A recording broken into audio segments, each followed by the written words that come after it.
கரூர் மாவட்டம் ஐயர்மலை அருள்மிகு ரத்னகிரீஸ்வரர் திருக்கோயிலில் ரூபாய் 9 கோடியே 10 லட்சம் மதிப்பீட்டில் அமைக்கப்பட்டுள்ள கம்பி வட ஊர்தி மற்றும் அடிப்படை வசதிகள் பக்தர்களின் பயன்பாட்டிற்கு கொண்டு வரும் பொருட்டு காணொலி காட்சி மூலம் திறந்து வைக்குமாறு மாண்புமிகு முதலமைச்சர் அவர்களை பணிவுடன் கேட்டுக்கொள்கிறேன்.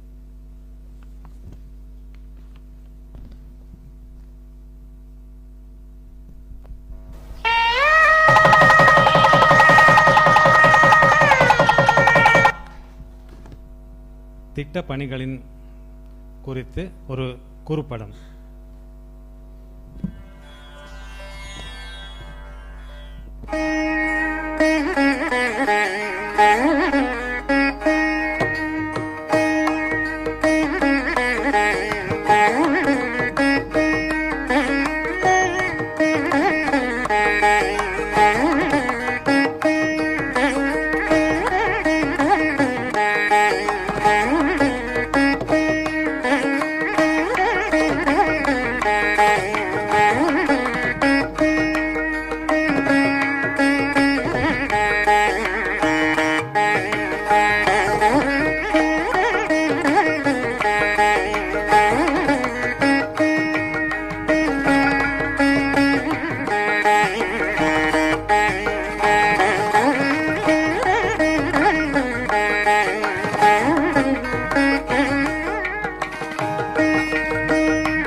கரூர் மாவட்ட ஆட்சித் தலைவர் அவர்களை பேச அழைக்கிறேன்.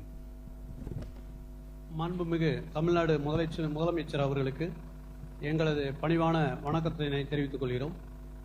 கரூர் மாவட்டம் புலித்தலை வட்டம் ஐயர்மலை கிராமத்தில் உள்ள அருள்மிகு ஸ்ரீ ரத்னகிரீஸ்வரர் கோயிலானது சைவ சமய குறவர்கள் நால்வரால் ஒருவர் திருநாவுக்கரசர் அவர்களால் பாடப்பட்ட ஸ்தலமாகும். இந்த கோயில் அமைந்துள்ள இடம் 1178 அடி உயரத்தில் 1007 படிகளை கொண்டதாக இருக்கிறதால் பல்வேறு பக்தர்களும் ஏறுவதற்கு மிகவும் சிரமப்பட்டுக் கொண்டிருந்த ஒரு காலகட்டத்தில் மாண்புமிகு தமிழ்நாடு முதலமைச்சர் அவர்கள் இந்த கம்பிவட ஊர்வதியை துவக்கி வைத்துள்ளதற்கு கரூர் மாவட்ட நிர்வாகம், பொதுமக்கள் மற்றும் பக்தர்கள் சார்பாக எங்களது நெஞ்சார்ந்த நன்றியை தெரிவித்துக் கொள்கிறோம். தற்போது இந்த கம்பிவட ஊர்தியை குறித்து பயனாளி திருமதி சரஸ்வதி அவர்கள் மாண்புமிகு தமிழ்நாடு முதலமைச்சர் அவர்களுக்கு ஒரு சில விளக்கங்கள் அளிப்பார்.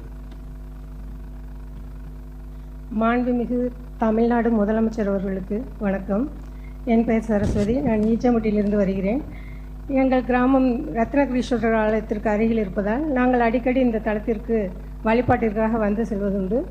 இந்த தலத்தில் 1017 படிகள் இருப்பதனால் எங்களால் ஏறி இறங்க மிகவும் சிரமமாக இருந்தது.